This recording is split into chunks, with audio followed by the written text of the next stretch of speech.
Human Nature, a journey in search of a peaceful and prosperous society with human nature as a guide.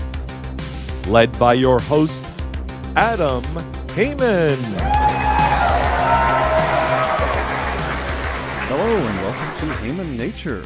With me today is David Medley. He is the host of Proof of Pod, a show about Bitcoin and cryptocurrency and blockchain technology and all sorts of interesting stuff.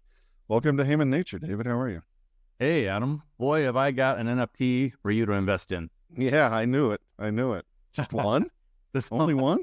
This whole setup is just a ruse to get you on so I could pitch you on my latest I'm prepared to be hypnotized, and I got my credit card ready. So let me ask you a little bit about your background, because I remember sounds like a great idea for an interview. From when we met. More about that later. You were a software guy, if I recall correctly. Is that it? Yeah, you got it. I spent about 17 years as like a web developer, mostly Perl, which is a bit out of date now, but great language. So what made you interested in whatever a BIT coin is? Yeah. One way I've heard this phrased is, when did you first reject Bitcoin? That was a great... because it's always because that's a path in the road. Is that what you mean? Yeah, like almost everybody, like they hear about it and then they're like, that doesn't make any sense. That's crazy. Right. And then, a while later they come back. Maybe you have to go through like 2 bull runs, right? You hear about the first bull run and you're like, oh, those people are going to lose a lot of money. And then, it goes down and you're like, oh, see? And then it comes back up and you're like, hey, wait a second. Maybe I need to think about this again. But 2011, I heard about it. So it was pretty early on. And I tried mining it on my work computer, which did not have a GPU. So, oh, no. Very well. Yeah. Did you make any? No. I mean, it was like fractions of pennies, back then. But, and it was I joined some mining pool or whatever. So I didn't even get enough to like get a cash out or whatever. And back then, like, me and a lot of the people that think the way that I do, we were kind of thinking about like a commodity-backed money. And, then you saw what happened with Muammar Gaddafi and you said, oh, no, not that. Yeah. Or, like what was it? The Liberty dollars, the Ron Paul dollar. I think I have one of those. Oh, really? Steph? Yeah, I think so. Yeah. So, so it's kind of like, I'm not making any money mining this. It's not backed by anything. I even, I wrote Peter Schiff back then in 2011 offering to make a gold-backed cryptocurrency for him. He's not interested. Is that before or after he did the thing that he did do, which I think is like let you pull gold in and out of ATMs or something like that? Do you remember that thing? I think his thing at the time was credit card shaped silver, where you could like break off a piece of it, almost like the pieces of 8 from like Spanish times, days of yore. No, this is different, a totally digital thing. I don't know if he's still doing it. All right, well, we're going way far afield. And my microphone is being weird. Yeah, so we met in Vegas here playing poker. Yeah. You are a poker player. Are you still doing that? Oh, yeah. Yeah, I play a lot. Yeah, I play for money. Live or digital? Almost entirely live. I find digital to be so hard. I do too. I feel like I'm blind. What's your local room? Where do you go play? Del Lago Casino is the nearest one to me, and then I play at a private game mostly, which is very close. How big, if you don't mind saying? I usually play either 5-5 no limit or 2-5 with a mandatory 10 straddle. Interesting. A rock. No, not a rock. A strat. Okay, cool. All right. So I have Bitcoin questions. First of all, would you consider yourself a Bitcoin maximalist? And if so, how much? No, definitely not. But I have the Medley's test of Bitcoin maximalism, which I like is, a good test. yeah, which is your crazy uncle makes you an offer, which is you can either have $100,000 worth of Bitcoin, you have to hold it for 10 years, and then you can sell it. Or he'll give you $100,000 of a altcoin ETF. ETF doesn't really exist, but you can imagine that it's fairly well run, probably weighted by market cap or whatever. He'll give you X $1,000 of this ETF. You also have to hold for 10 years, and then you can sell or keep or do whatever you want. So what is X where it's like a really close choice for you? That's a great question. So if you're even between Bitcoin and altcoins, then your answer is 100. And if you're a maximalist, your answer is going to be over 100. And if you're, on the altcoin side, your answer is going to be less than 100. No, I totally get it. And we're happy that the right coins are represented and the weighting is correct and the ETF is solid. It's a pure, all we got to do is figure out what we think is going to happen in 10 years. Yeah. You don't get to pick the coins, right? But it seems like whoever's running it is making reasonable choices. Well, I would first just like to say that as an Austrian economist or a disciple of the same, surveys are nonsense. You can only actually demonstrate your choices by, what you actually do in the outside world, demonstrated preference. But with that caveat said, I would have to go pretty high. But not infinite. I think I'd go like 1,000x, something like that. 1,000x. Okay. So instead of one, or it's a close choice for you, $100 million of an altcoin ETF versus $100,000 Bitcoin. I was told there would be no math on this test. But yes, 1,000x sounds about right. Most of my guests have been very high as well. I'm only about like 200. I think there'll be enough good altcoins that come out to make up for the ones that are just money grabs. 200x, not no 2x? 200%. So that leads me to my next bunch of questions. What coins do you think are worthwhile and why? And is the value in the coin, the tech behind it, the limitations, or their use case, or is it the blockchain itself? And what do you think about smart contract sort of things like Ethereum? Do you think those are worth their salt, or are they just expound? Yeah. I think. Yeah. Let's try to take the questions one at a time. So which coins do I think are valuable? I get asked this question a lot, and I don't have the pat answer that people are looking for. You should make one up. I should make some coin that I can tout. Plot a scroll and then just read from it. Yeah. These ones. I mean, most people, I just say, if you're asking me this question, I would suggest that you buy Bitcoin. Mm-hmm. I think it's reasonable to have 10 to 30% of your net worth in crypto right now. Wow. Yeah. That's a big percentage. Yeah, it's big. If you consider your home is part of your net worth and stuff like that, minus your mortgage. Yeah.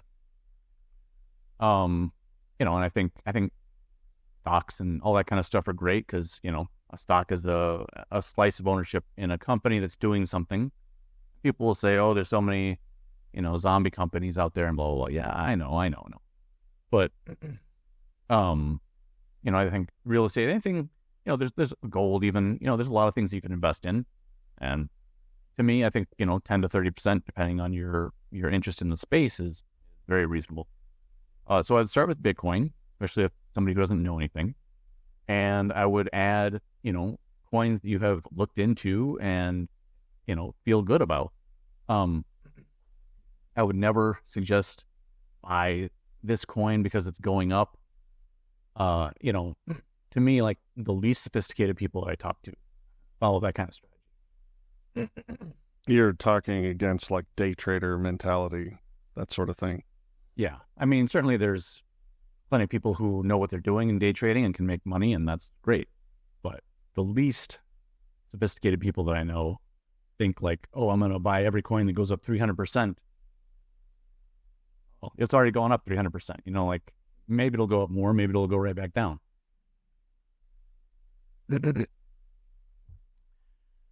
So it's easy to get fooled. It's easy to get fooled by our own greed, honestly. We've seen Bitcoin and several others just, moon. And it's easy to think, oh, like here's the next one's going to moon. And maybe it will, maybe it won't. And like the promises to me are sometimes what fools me, not that I've spent a lot of money investing in altcoins and whatnot, but sometimes something will come out and I'll be like, oh yes, like this is a great idea. This is just what we need. And I'll either put a little money in it or talk about it to other people and whatever. And then it's just like vaporware, it's just a bunch of false promises. Come on, David, pull out that scroll, name names. No, I don't want to do that. I don't even want to give them the time of day. I do think that DeFi is here to stay. It's a very limited use case at this time, but nevertheless, you can look at the numbers. You can see how much is being, lent and borrowed on these platforms. And there's two ways to take advantage of that. You can get kind of like the native token, or you can invest in some coin that you believe in that you can then post on this DeFi platform and get interest on top of hopefully your gains. And that seems to be a pretty solid way to go at this point. Is DeFi an acronym, or is it short for? Decentralized finance. So there'll be a bunch of these. Yeah, there's several. The use cases to facilitate what did you say, debt transactions, something like that? The main use case right now is mainly speculation. I see. Kind of unfortunate, and it's kind of my pet peeve that like everybody thinks that crypto is all about speculation. It's the crypto casino. But there's a legitimate purpose for speculation, certainly. So the main thing that seems like people do with DeFi right now is they post something that they believe in, they want to hold on to, let's say Ethereum, and that allows them to borrow and then short some coin that they don't believe in. Oh, I see. Yeah. So yeah, speaking of Ethereum, what do you think about the so-called smart contract? Is it all that it was foretold to be?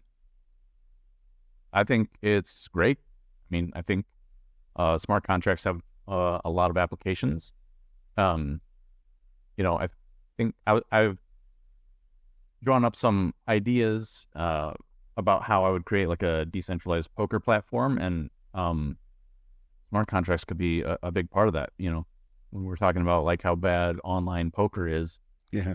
Well, I think that like private games solve a lot of that. So a lot of people play on, Poker Bros and stuff like that. And if you've got a room where they really like manage who's allowed in the game and who's not, you can have a really good experience, using Poker Bros or poker with like 4 Rs or, I'm familiar with all of those, but they definitely rely on a trust mechanism there. Exactly. You don't know who you're dealing with. You are in danger. Exactly. So one of the things that we could do with a decentralized poker application is you could post the money into essentially a smart contract, and depending on what, on Ethereum, it might be a few bucks. On Sol, it could be almost nothing to do this. And all the smart contract has to do is read the state of the game, so if Poker Bros or whatever was published at the end how much you cashed out for, then that smart contract could just read that and give you buy-in back. Never have to worry about somebody absconding with your bankroll. So do you think specifically then Ethereum is one of those altcoins that you think has a decent chance at going forward, maintaining value or growing? Yeah, I wouldn't hold Ethereum over Bitcoin. You know, I think that the supply and demand are just like so in favor of Bitcoin. Sure. But I think that you can do things on Ethereum that you can't do on Bitcoin, at least not yet. And so I think that you might be able to find projects on Ethereum that are one day going to be huge. No, go ahead. The other thing that you could do with a decentralized poker platform that is kind of an issue right now with like the poker bros and stuff, because I talked to some people who run, you know, these poker bros games. Right now, they have to like go in and out with like Venmo primarily, and they're always worried like, oh, you know, the government looks and sees I've got, you know, $1 million in, $1 million out, or whatever. They're gonna like come after me, you know. Yep. Whereas like, even if they really wanted to get me for what profit I'm making in this game, it's a lot less than it might appear. So I said, well, why don't you, you know, make people buy in and out with crypto? And one of the guys I was talking to, he said, well, I tried that, right? But then people would buy in with crypto, with Bitcoin, and it was going down at the time. Oh. So by the time they cashed out, I was losing money. And so you could say, well, it might go up, right? You're holding on to it. Yeah, but you can't think of it like that. Yeah. Somebody who's running a poker room, essentially, doesn't want that exposure to Bitcoin, right? And it's also dangerous for the players because, you know, if you buy in for $1,000 worth of Bitcoin, you're expecting $1,000 worth of Bitcoin back. You're not buying in for 0.001 Bitcoin and expecting 0.01 Bitcoin back if Bitcoin is going down by half in the meantime. Back in the day, didn't Brian Micon run that poker site that was just Bitcoin exclusively? You were playing in that unit? Yeah, and it's still kind of around. You know, he had to so from it. I don't know, sure if he's at all involved or not. He's supposedly not involved. So yeah, I think the feds came down on him kind of hard. I don't imagine he still is. Yeah. What do you think about you know, other use cases like I've seen a bunch of other really weird gambling uses for altcoins that probably will all come and go in about a week. And there's whatever Jeremy Kauffman was trying to do with Library and Odyssey before the government, again, the SEC, just came down on him like a ton of bricks. What do you think about those use cases? I mean, I don't know the specifics of those, but you can definitely, like, you could create, you'd get in big trouble for this, okay? But you could conceptually. I like it. Say it. Let me think of a different example. That had to be good. You could very easily create a roulette wheel or a baccarat table or whatever, and you could do it in a provably fair way. You could do it with a you know, a smart contract or whatever, where like it's just guaranteed, you know, by the math, by the protocol that it's going to be fair and it's going to be the funds are safe. Now, a lot of, you know, gambling and sites and whatever are done on custodial basis, you know, where you send them your money and they hold it. And that's fine most of the time. Occasionally it's not. And there's also situations where it's credit, like a lot of people around me, you know, they sports bet on credit. And just trust involved on both sides there. Sometimes works out and sometimes it doesn't. But it's really nice if you put a season-long bet, you know, which might take 6 months to resolve, and you do it on credit, then you don't have to post that money ahead of time. So there's a lot of different ways to go about it, and all of them have their pluses and minuses. But yeah, I think that gambling is a very reasonable application for crypto, and authorities are part of the downside and part of why it hasn't taken off more than it could have. Right. Excuse me. What do you think about bunch of my friends are pretty high on Monero. What do you think about that one? So I like the idea. The guy, Snowden, he seems to be like a proponent as well, which, seems good. Thing that I've heard said, and I don't know if it's true or not, like that since we don't know who's got what Monero, possible that there could be some kind of leak where more Monero is being created than is supposed to be. Somebody's doubling their Monero somehow, or getting extra rewards, or creating Monero out of thin air, or moving decimal place. Not really sure. So it doesn't have the hard cap like that Bitcoin has built into it. Right. And there's no way, from what I'm told, to verify the total supply. But I'd have to look into that more. But I like the idea that it's totally secret and private, but there's pros and cons. And the fact that Bitcoin is totally public has its pros. Sure, yeah. Verifiable. All right, well, maybe I asked these questions in the wrong order, but now that we've talked about all these lesser, quote-unquote, coins, why don't you tell me what Bitcoin is and how it works and why it's so great? Okay. So, thinking about this recently, I came up with the three things that are most important about Bitcoin to me. One is it's internet cash. Right? If I have a $100 bill and I want to send it to you over the internet, I can't do that.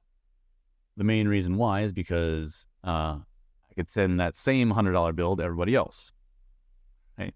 I take a picture of a $100 bill, I send it to you via email. I'm just going to do that over and over again. Otherwise known as what the chairman of the Fed does every day. Exactly.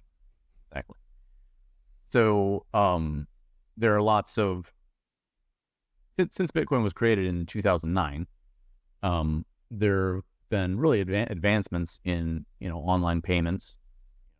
PayPal was around, and we've got Venmo, and we've got more ways to ACH. What's the one that they always want you to use? Zelle. This is the one to be like really hooked in with the banking system. Yeah.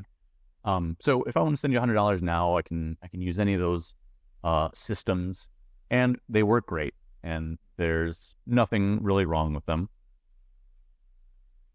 But they rely on intermediaries. They rely on us kind of buying into the system that's controlled by the masters of the universe. And I won't get too far afield on why that's a problem.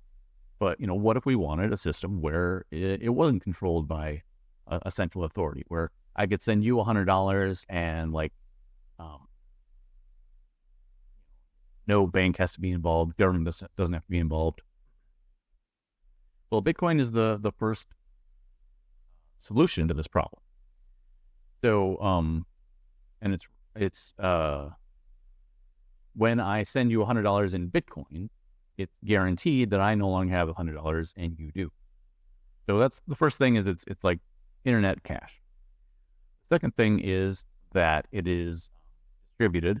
It's on thousands of computers called miners that keep track of all these transactions. And when I send you that $1,000, the way $100 in Bitcoin, the way that we know that you have it now and I don't, is that we have to I have to cryptographically sign this transaction. We send it to the computers, and they come to a consensus that, okay, yes, David no longer has this $100 and Adam does. And so that's the second thing, is instead of one person keeping track, it's thousands of computers that are keeping track, and there's a bunch of math involved that make sure that they're all on the same page. And the third thing that I think is really important about Bitcoin is that it has a limited supply. Bitcoin chose to do it in a way where there's a max supply. I think they easily could have also done it where it goes up 1% a year, 2% a year, whatever, but It chose to do it in this really hard cap method, which I think is good for PR. Because we know that there's never going to be more than 21 million Bitcoin. Right now, the number of Bitcoin in the world is increasing by 0.8% per year. Whereas, the number of dollars in the world, I used to say it doubles about every 10 years, but we've kind of been on a faster pace than that even lately. And so... How many are in existence right now? How many dollars? Bitcoin? Let's see. First year is like 10. I don't know. It's a little under 20 million. Oh, okay. Well, since I sidetracked you, I'll do it again.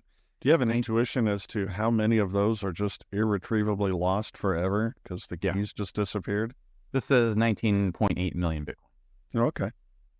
I don't know the answer to that, but supposedly, millions are probably lost. And I think that Satoshi is probably a person never going to spend the million or so Bitcoin that he supposedly has. So yeah, even with the 21 million, there's actually functionally probably a lot less. But on the flip side of that is if there's functionally a lot less, then the supply is actually going up more than 0.8%. But so the constrained supply is really why I think it's a really solid investment, because if the demand for Bitcoin exceeds, a 0.8% growth, and the supply for Bitcoin is 0.8% per year, and it continues to go down every 4 years, then, the value of each individual Bitcoin is going to. I was just about to say, I can't think of any reason in the world why I'd want it to increase by 1 or 2%, even if there was a way to keep that locked in and ungrowable. But then I thought of maybe one. Is there some technical hurdle that would prevent you from dividing a Bitcoin beyond a certain unit, like the Satoshi? Could you break down into half a Satoshi or 100 Satoshis? I think it would take a so-called hard fork, but I think it's very doable to make the smallest unit of Bitcoin. The smallest unit of Bitcoin is a Satoshi. It's 1/100 millionth of a Bitcoin, and it's worth at this point much less than 1 penny. But at some point, it's conceivable that 1 Satoshi would be a lot of money. So let's break it even further. Well, yeah, exactly. That would be lovely. So let's break it down. These positives.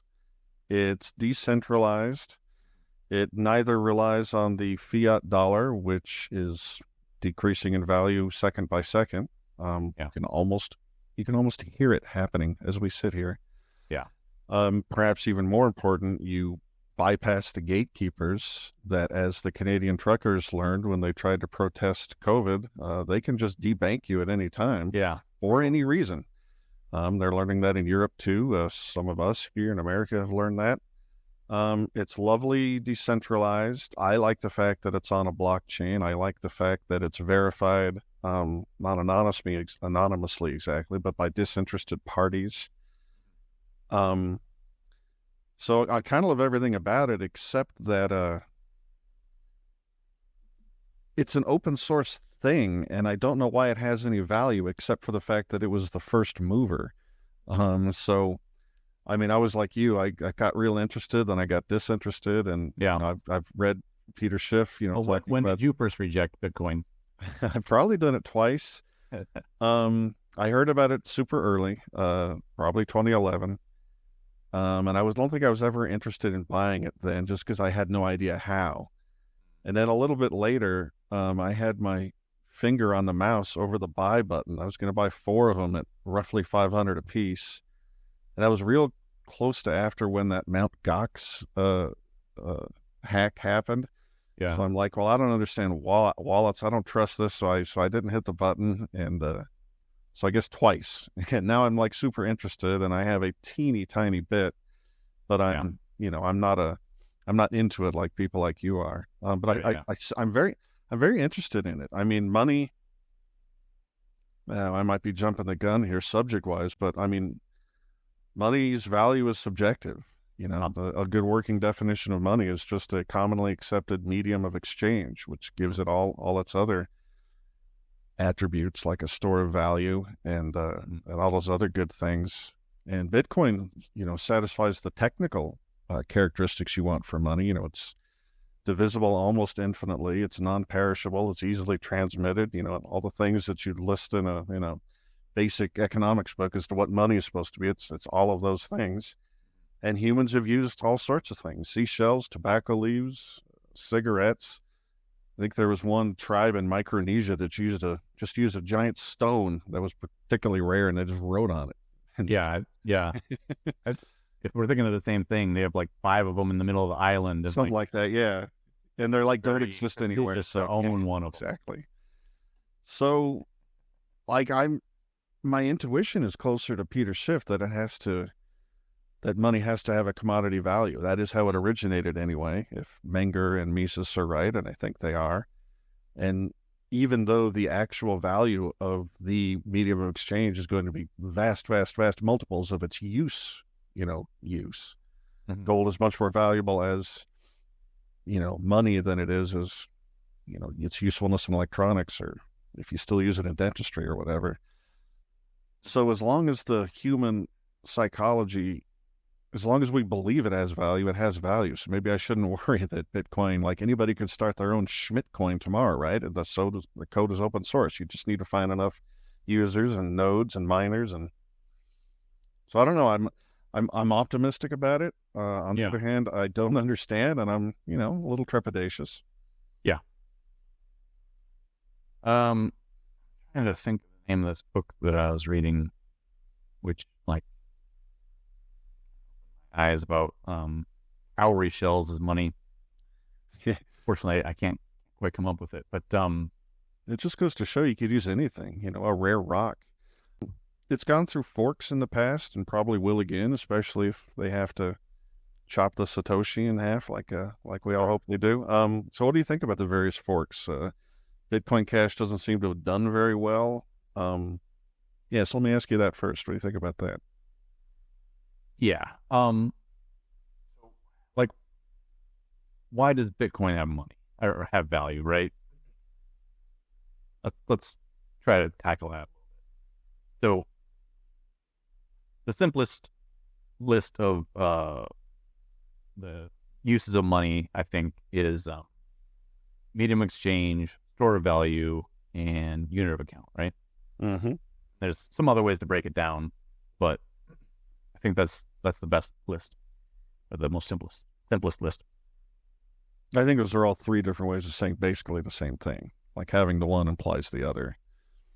Well, I think that the stones that you're talking about in Indonesia, right? They're kind of a poor medium of exchange, right? Maybe once a generation they change hands, but it's for a very large amount, right? So if you think about our credit cards, our cash, debit cards, whatever else, in the United States, we've got kind of that medium of exchange problem tackled. And I kind of push back against some Bitcoin maximalists about this.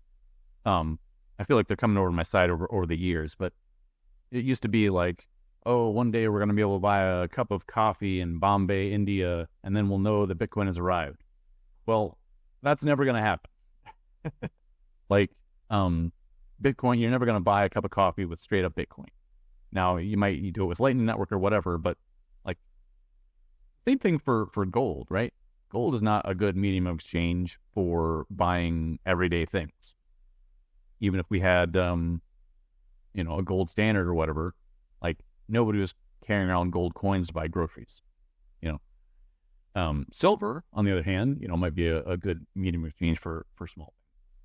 But so I think that the value of Bitcoin has very little to do with its ease of use as a medium of exchange, or unit of account for that matter.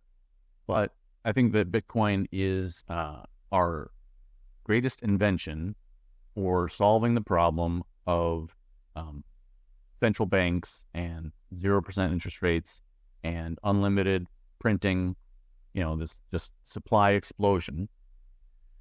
And I think that Bitcoin is our best store of value currency right now.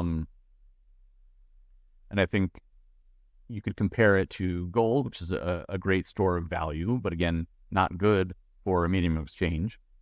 But gold, the interest in gold is, kind of plateaued. And I think the interest in Bitcoin is continuing to grow. So that's why I think that Bitcoin is a really great store of value, and not such a great medium of exchange, but it's something that can take over a lot of what the bond market used to do. Like, bonds have been shit for like 40 years. And I'll tell people this, and they'll say, well, what are you talking about? Bonds are in a 40-year bull run. I'm like, yeah, that's because they keep getting worse and worse. Like, if you bought a car in 1985 and every car made after that was worse than the car you got in 1985, your 1985 car would be worth a lot of money, but the car market would still be awful. And that's kind of what's happened with bonds. And if you look at the bond market, it's just huge, way bigger than any currency in total value. So, I'd like to think that Bitcoin might be, one of the ways that we fix the problem with bonds and fix the problem with unlimited money printing. Well, that problem definitely needs to be fixed. I'm going to push back against you on the gold not being money, though, because you don't ever need to carry any around with you. That's not the point. The point is that you have some way to represent the fact that you're transferring claims of ownership to a specific piece of gold, or since it's perfectly fungible, just that amount of gold. And you, back in the day, could use paper for that. You could use any kind of a check or a ledger, and you could do that digitally now. It's like if the filthy federal government were just out of the way, we could easily satisfy all of our day-to-day purchasing needs with gold. And it's a little harder for Bitcoin unless you did the same thing with Bitcoin, which I guess is what the Lightning Network is. Do you want to talk about that? Maybe I'll give you my dumb guy understanding of it. You can tell me how that's wrong. Okay. My understanding is you transfer some of your vast, I wish, Bitcoin holdings into something small that you're going to use on a day-to-day, week-to-week basis, like a Lightning wallet, and then you use that at your coffee shop or dining restaurant or grocery store or whatever. And then they sort of wait a certain period of time until make sure you haven't done any more transactions with them, and then they clear that in one large transaction later. So it's like a clearinghouse mechanism for smaller transactions, and it relies on a little bit of trust, but not too much. I think it's still trustless. Okay, even better. Yeah, that's pretty much it. I mean, you can keep it on Lightning indefinitely. You'd only need to transfer it back to the main blockchain if you've got so much, Lightning Bitcoin that it's starting to become like a bit of a worry, that you might lose it somehow to some kind of hack or mistake. The technology behind the Lightning Network is that, and this is why it's not trustless, is that I actually hand you a transaction. Let's say I buy a cup of coffee for $10. I hand you basically a Bitcoin transaction for that $10. You just don't publish it. And then when I buy the next cup of coffee, the next day I give you a transaction for 10, you give me, or 20, and you give me back the 10, and then they're all swappable, which is pretty cool. So instead of you giving, 20 Lightning Bitcoin of your own, you can give them my 20 Lightning Bitcoin. So this was a pretty elegant solution to the problem of the size of the blockchain and the cost of, like, the way Bitcoin works. It's just too demanding of energy and, I guess, blockchain space to do all these little bitty transactions. Is that basically the problem? Yeah, not really. I think we can just say, without getting too much into the why, the how is, yes, each Bitcoin transaction is too expensive and too slow. instead you do a transaction that kind of like holds your Bitcoin in this Lightning Network conceptually, and then you can spend that very, very quickly and only publish it to the main Bitcoin blockchain at the end. Okay. And how it's working in places like El Salvador is a matter of your expectations. Like, it's definitely not replacing normal, cash transactions, but it's happening. Like, I think they're technically obligated to take Lightning transactions for any payment if that's what the payor wants to use. What does it cost for a Bitcoin transaction, and how is that determined? One other thing, you said that I said that gold is not money. I didn't say that. I said or not a good medium of exchange, I think you said. Yes. Right.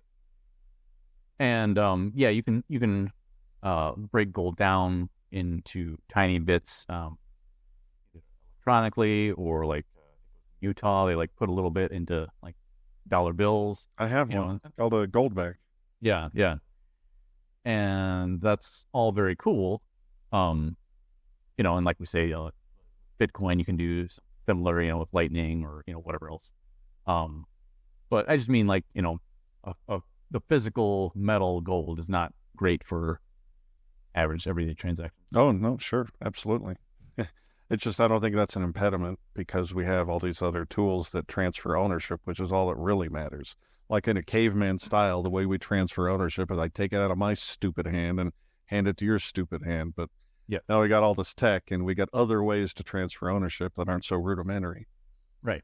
Yeah. So, I mean, like back in the day, you could take an ounce of gold and hand it over to a bank or whatever, and they give you $20, and that was like, break that all the way down to a penny, and it was great for a medium of exchange. And of course, we had the problem though that somebody else is custodying our gold. Yeah, there's a trust issue there, and Bitcoin solves that nicely. I mean, we are relying on other people, but the beauty of the decentralized nodes and miners, if those are two separate things, I can never remember, just sort of makes it elegant, and you get the decentralization builds trust, which is sort of counterintuitive but beautiful. Usually trust comes because some particular person and their character. It gives you trust by design, which is amazing. Yeah. Some detractors like to complain that Bitcoin uses too much energy or is wasteful in some capacity. And then other people have said similarly that there's a danger in centralization, because you're not doing it in your garage on your own machine. It's these large conglomerations, that there's some danger in like 51% of them being able to get together and hack force a bad block or something into the system.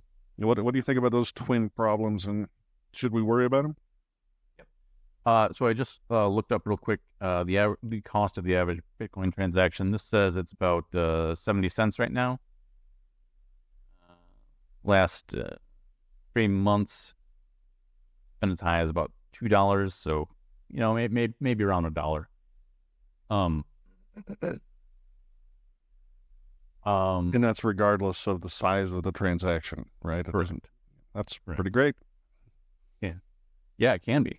The main one of the problems though is that like a new block is only published every 10 minutes. Mm-hmm. And even when those blocks are published, they could kind of be like revoked. So I've done a lot of Bitcoin transactions in person, and it's kind of like this. Stand there looking at each other. I like to get as much Bitcoin as I can via face-to-face transactions rather than buying it off of Coinbase or whatever. And you're never quite sure like how long to wait. For like a coffee, if you didn't mind paying the $1-ish transaction fee, it would be fine to just like scan your Bitcoin wallet or whatever and walk away, because the coffee shop every once in a while is going to lose out on those $10 But if it were bringing them extra business, then they wouldn't care. Same reason why, like, when you go to a restaurant, you don't pay up front, right? Sometimes people ditch on the bill or whatever, but the restaurant, it doesn't matter to them. They'd rather get paid at the end because, in their calculations, they think that, you're going to buy more food and more wine and more dessert and whatever if you don't have to pay every single time you order well. Plus, they don't have to waste the resources managing all those multiple transactions. You just do it all at once at the end. It saves them too. I have two questions. One, no, go ahead. I didn't get the answer one about the energy. I'm like one question behind, trying to catch up. You're right. I forgot all about it. The energy problem. So, the question is, what is Bitcoin worth, really? Like, when you say, not you, but when a critic says, Bitcoin uses too much energy. Well, what is too much, right? If you think that Bitcoin has no value, of course it's using too much energy. Any energy is too much, right? Well, or you might say, like, how much energy are speedboats using? Like, what's the value of a speedboat? And they're burning up all this gas, and all you're getting out of it is pleasure, right? Right. So, this, probably thought about this even more than I have, but the only way to determine what something is worth is, somebody's willing to pay for it. Bingo. what its value is in some other way. So to me, Bitcoin is the greatest solution that we have against unlimited central bank money printing. And to me, that's worth a lot. Now, does Bitcoin need to use as much energy as it does? I would say probably not. And to me, there's no direct link between the amount of energy Bitcoin uses and the amount of energy it needs to use. So that's a little bit of a problem. And, proof of work is proving to be like a great solution. Proof of stake is proving to be a great solution if you want a low energy cryptocurrency. Also, what is that? Proof of stake? What is that? So instead of, let me start with what proof of work is. Okay. So Bitcoin was created on this proof of work system, and since it's decentralized, the question is, how do you agree on who has what Bitcoin, who's spent what Bitcoin and whatever? And the way that Satoshi came up with the solution to this is he created a race. Every Bitcoin block, there is a puzzle, a cryptographic puzzle. And you can set your computer or Bitcoin miner, which is basically just a computer, to work on this puzzle. And it's basically a guessing game. And there are not an uncountable, but an unbelievably high amount of guesses that you can possibly guess to solve this puzzle. And as far as we know, there's no way to shortcut that. You just have to guess, is this right? No. Guess, is this right? No. Guess, is this right? No. Okay? So the more computing power you have, the more guesses you're able to process per second. And those are called hashes per second. The cryptographic process of taking one thing and running it through an algorithm and coming out with a different thing is a hash. So whoever solves this cryptographic puzzle first wins the race, and they earn the right to publish the block. Into the block goes all the transactions that this person chooses. Machine chooses. And it's limited a few megabytes of space. So the publisher of the block, in theory, could publish no transactions at all. And this is a fear. Some malevolent entity could come out and pour in so much processing power that they take over the network, and they're publishing most of the blocks publishing it with 0 transactions. It's kind of like, it's almost like a denial of service attack.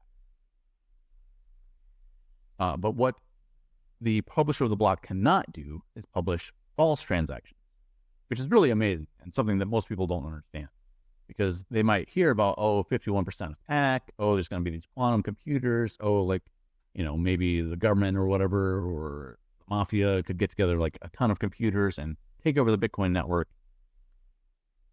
Very limited things that they can do if they did take over the network, even though that is. And they can just choose which transactions go through and which ones don't.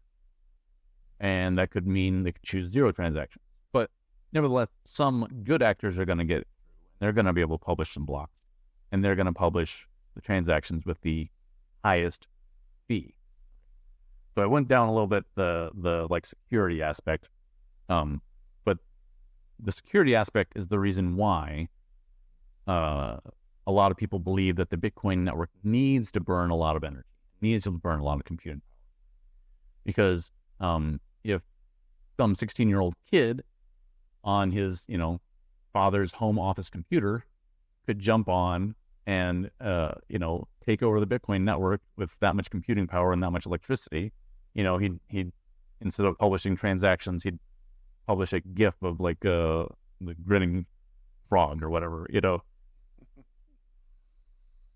So to answer the question, why does Bitcoin burn so much energy? That is the answer.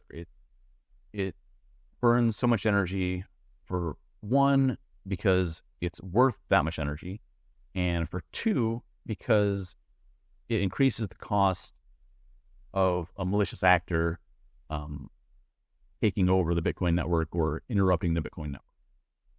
No, that's great. I've heard a couple different ways that answered. Yours was the most detailed and technical, but I've heard people say that A, it's the price of security. Yeah. B, that, some people say it's a way to even out the, like if you've got hydroelectric dams or solar or something that's not being used as much as it's being generated, rather than that just go to waste, because battery technology sucks. You can put Bitcoin mining there and even out the uses, which is, less wasteful. I've also, my favorite answer. Bitcoin is worth something, then that's right. Right. Well, that's my favorite answer, is the one you let out with, is we'll just free the markets, get the government out of the way, and we'll see whether it uses quote unquote too much energy or not, because if it's too much, we'll use something else. We'll go back to silver or whatever. Yeah. Or we'll settle for slightly less security or something. So yeah, that's great. And then, those two questions I just wanted to leapfrog to. The first is, where on earth are you buying these coffees, and is there gold in the bottom or something? $10. I don't even drink coffee. How much does coffee cost? Oh, I don't know. $1 at McDonald's? I don't know. Oh my gosh. So proof of stake, by contrast, you actually, in order to be one of the people who verifies the transactions, you don't have to just try to solve this cryptographic puzzle. You instead have to post a certain amount of collateral, your stake. And I think on Ethereum it's 25 ETH, which is maybe $50,000 my head. And if you do something bad, then your stake can be forfeit. So my previous example, proof of work, anybody with enough computing power could get in there and disrupt the Bitcoin network. They can't just steal all the Bitcoin, but they could refuse to publish transactions, right? And then at least for that block, which is about 10 minutes, no transactions would get through because, some guy is pranking us, or the government is trying to put the kibosh on Bitcoin. Whatever reasons you might do a denial of service attack. So with proof of stake, you don't need that much power because your stake is forfeit if you do something bad. So then we don't need all this computing power to secure the network. because the collateral is what's. And just briefly, like some of the criticisms of that are that then it's more centralized because only people with the $50,000 or whatever to post are helping verify transactions and stuff. But I think it's a good trade-off. I like it. Yeah, I'm not worried about that. Again, because it's the only node I have on this keyboard. As long as this all happens in a voluntary system, I'm totally happy that the quote unquote right solution will come about, because there are no solutions. There's only trade-offs. You sort of answered one of my questions early, which was that what do you think would happen to Bitcoin if quantum computing ever became a thing? I've sort of had it in my mind that would sort of ruin it, but you don't think it's necessarily a problem, or? No. For one thing, the difficulty of the cryptographic puzzles changes every 2 weeks. So, if there was like huge breakthrough and the amount of computing power applied to the Bitcoin network changed over the course of 2 weeks, where it was just like, let's say the computing power applied to the Bitcoin network went up 100x. Okay. And for some reason, the worst case happens, whether it's intentional or probably intentional. They could get away with mining most of the Bitcoin for a 2-week period at 100x the normal rate. So that'd be 200 weeks worth of Bitcoin mining going on, and that would be about 4 years. So the timetable of Bitcoin rewards would accelerate by 4 years over that 2-week period in that case. And then kind of be okay again, if it happens just kind of gradually, that's perfectly fine. Like Bitcoin's built for that. It's already, increased the difficulty, on an exponential growth curve over about 15 years of its existence, and it's fine. Yeah, that's again, the structure of it is very elegant. Yeah. And you've talked about some things we could add to it, this proof of this or that, or the Lightning Network. Is there anything else that you've got tickling around in the back of your brain that you think could either be an improvement to the system or an add-on that is beneficial in some way? I've got a lot of ideas, coming from the software background. Like, I'd really like to be involved in developing some stuff, but I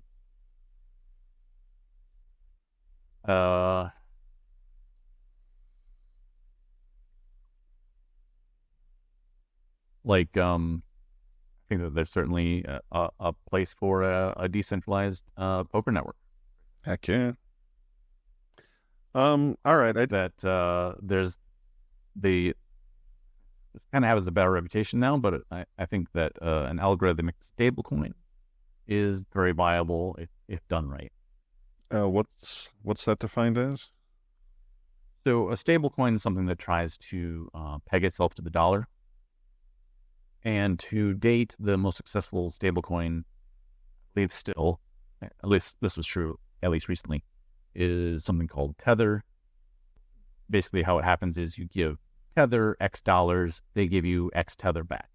Okay, and that's a stablecoin. They hold your dollars, and there's a lot of trust involved in that, but it stays very stable because you can cash those back out easily.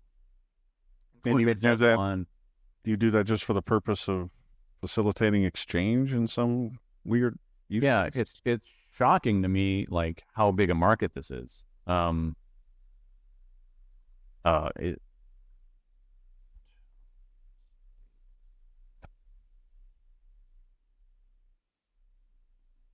Tether alone has $120 billion. Wow. Stablecoin, USD stablecoin out there. Yeah, that seems weird to me too. Yeah. And then there's another way. So there's 3 main ways that I can think of where stablecoins are in existence or possible. One is this custody solution, which has its problems, but also benefits. Two is a collateral solution. The main one on that is something called DAI. DAI. And what happens there is you post ETH as collateral, or maybe rep Bitcoin, and they give you DAI, which is a stable coin, and it's based off of your collateral, which can be sold if that collateral goes down too low. And then the third way is something called algorithmic. Now, Bitcoin, algorithmic stable supply coin, and I think that you build an algorithmic stable value coin where the supply changes to make the value stable. You can't really control the demand, but you could control the supply. And unfortunately, there have been some blow-ups with the algorithmic stable coins, but I really believe, and this is an idea that I've had for quite a while, that you could build an algorithm stable coin that would keep the flat value against the dollar by manipulating the supply to match. Well, as fascinating as that is, I want to take the dollar and burn it to the ground rather than attach anything to it. Back to Bitcoin and its sturdiness. I tried to scare you with quantum computers, and you flew right past that. So, yeah, what about like weird, massive electromagnetic disasters, or what if the magnetic pole switches around and all of a sudden digital stuff just doesn't even work anymore? Do you worry about that, or since we're already, I guess, in Mad Max land? I mean, it could happen, right? Our digital systems are unfortunately fragile, much like ourselves. And yeah, I was just wondering if you've even thought about that. The classic reaction I would expect to this is, well, yeah, that could happen, Adam, but if that happens, well, then we're in Mad Max Beyond Thunderdome, and who cares? Yeah, but that was my first thought. Is off the top of my head, I'd be a lot more worried about other things than Bitcoin. Yeah. Keep like disappearing behind my virtual bookcase. Oh yeah, you've been doing a magic trick this whole time. Yeah, I don't know. Like, people could, in theory, like print out the Bitcoin blockchain, but it's like some amount of like 50 gigs or something of text. So it'd be quite a stack of paper. Yeah, it would. Yeah, if it's some kind of electromagnetic disaster that like defeats all our storage attempts, then that could be bad. We'd have to start over, I guess.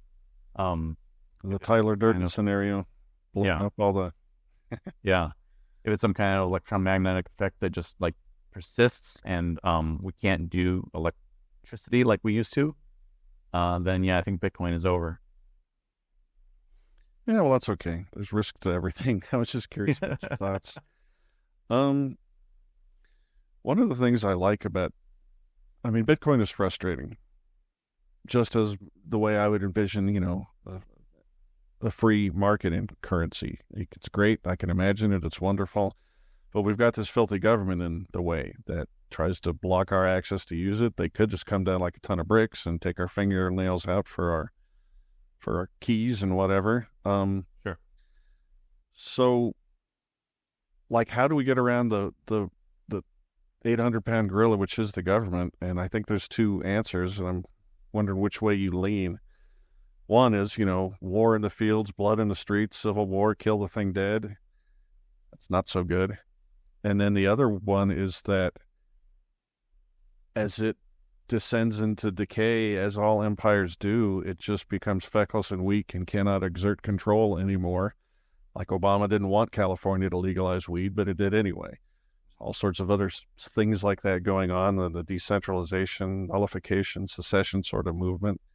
And maybe if we get our institutions up and running that go around the government or don't need it, maybe when they get weak, we just get strong and it just fades into existence. And in that scenario, Bitcoin is good for that, So, have you thought about that? Have you thought about how we finally get ourselves free? Because we've been talking for an hour and 5 minutes now, and every single time we mention Bitcoin, we give it value in the denomination of a U.S. dollar, which is nonsense. It's just a made-up thing that's being deflated or inflated into worthlessness second by second. So, have you given any thought to how we get out from under?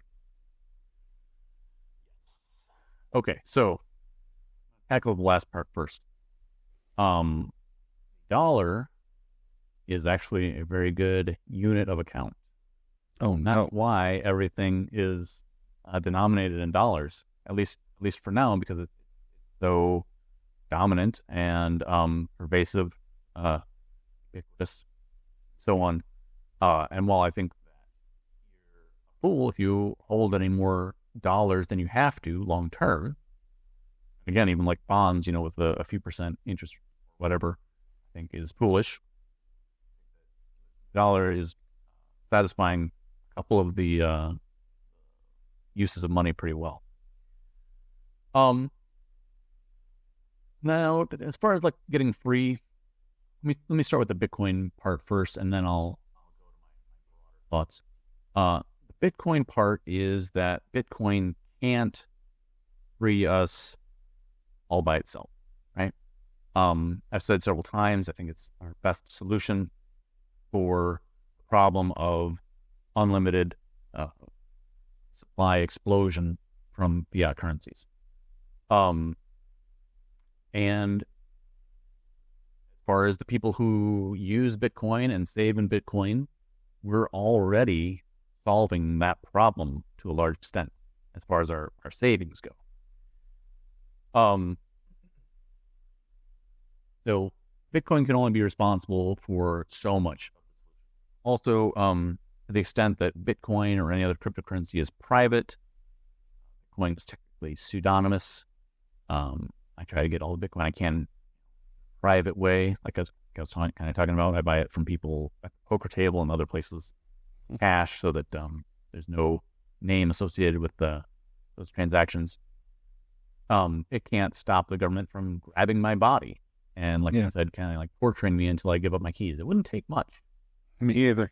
I mean, like, if you're in the government and you're watching this, you don't have to assassinate me, like kidnap me and like threaten me a little bit. I'm going to, okay? I don't want to be a martyr. So, like I have this argument with my family. Like I've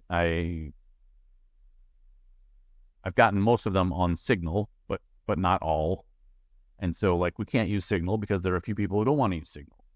So when we're doing the mass family text, we do it right over, SMS. Even when you want to kidnap Gretchen Whitmer, you fool. No, then we switch to Signal.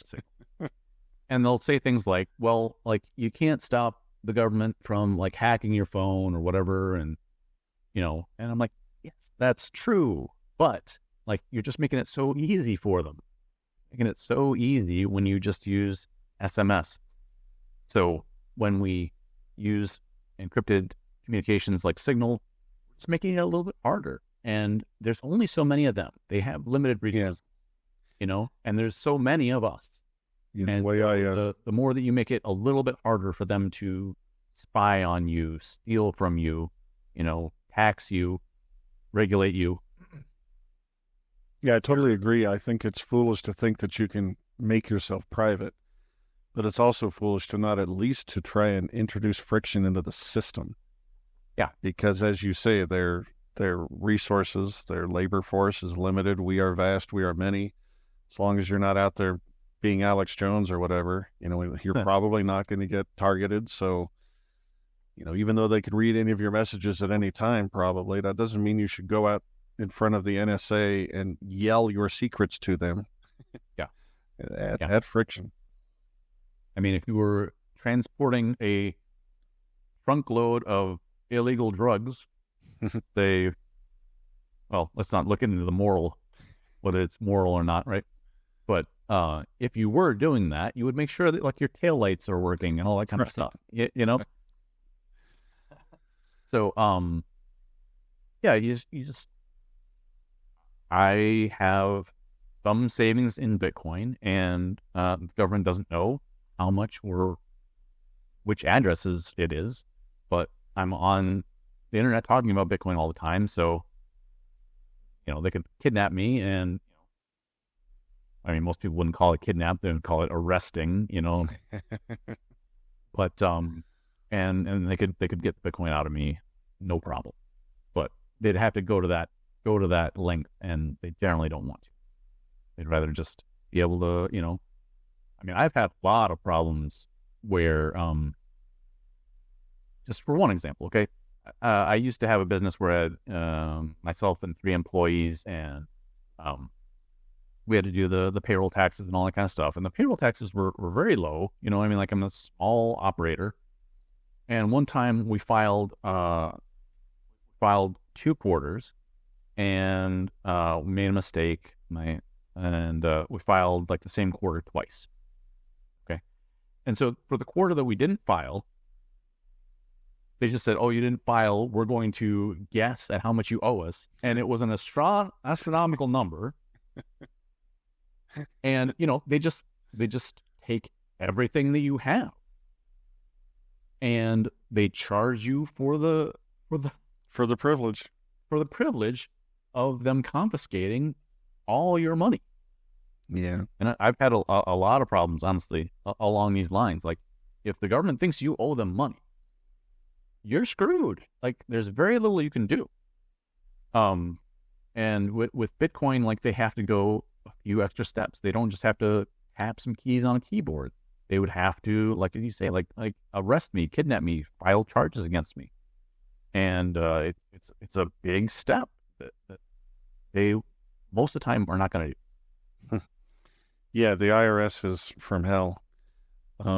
Every time somebody tells me their horror story of the IRS, I don't know any of the details involved, but they screwed with some guy several years ago so bad that he decided the right thing to do in response was to fly his Cessna or whatever directly into the building that housed the agency, in his little area, killing himself. I don't think he killed anybody else, but that's how screwed he thought he was.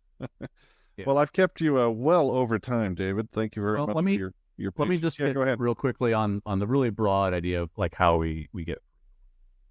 And the only real answer, I think, for as broad freedom is it has to start in the hearts and minds of people. Agreed. Like, over the years, I've posted on Facebook to my normal friends and family a lot of freedom ideas, and they just don't see it that way. And they don't want to be free as you and I would define it. And there's nothing we can do. If there's 1%, if there's 5% of people who, like you and me, think the government should be tiny, if it exists at all, there's not much we can do to overpower the 95. So Agreed. We have to keep working on hearts and minds, and in the meantime, we have to retreat, and we have to be a subset, and we have to be Well,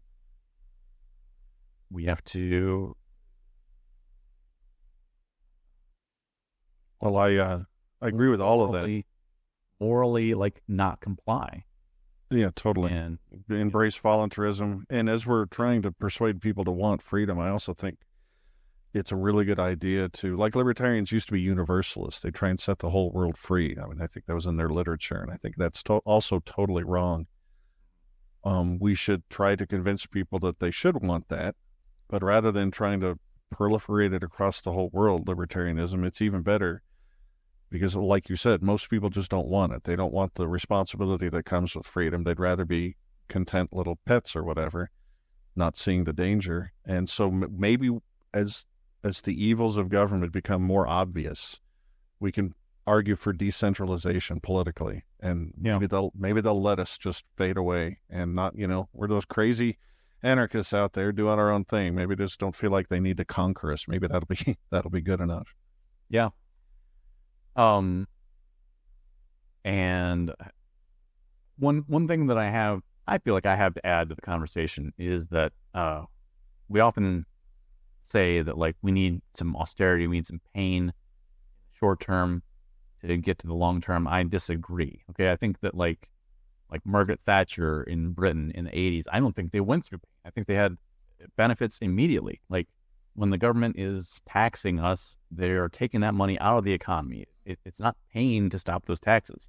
When the government is spending money, they're either taxing or borrowing money out of the economy to get that money spent.